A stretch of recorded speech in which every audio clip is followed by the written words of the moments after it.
আমি আপনাদের বলেছিলাম যে নির্বাচনের আগে আমরা এই রাস্তার কাজ শেষ করব, তারপর আপনাকে মুখ দেখাবো। যে 5 দশকের চড়িয়ালের সমস্যা সমাধান করব, কথা দিয়েছি, কথা রেখেছি। আমি অত্যন্ত জেদি ছেলে, কথা দিলে ভেবেচিন্তে কথা দিই, আর কথা দিলে কথা রাখি। হয়েছে ব্রিজ, হয়েছে রাস্তা, জনগণ বলছে মামাটি মানুষেই আস্থা।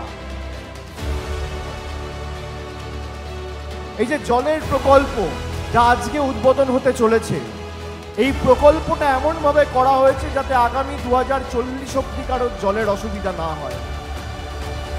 আমরা বাংলার বঞ্চনাকে সামনে রেখে লড়াই করছি।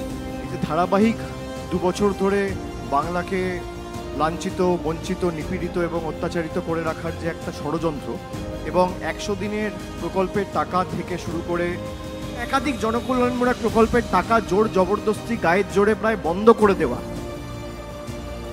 তার বিরুদ্ধে এবং তার প্রতিবাদে সাধারণ মানুষকে ঐক্যবদ্ধ করে জনগর্জন সভার আহ্বান তৃণমূল কংগ্রেসের তরফ থেকে দেওয়া হয়েছে।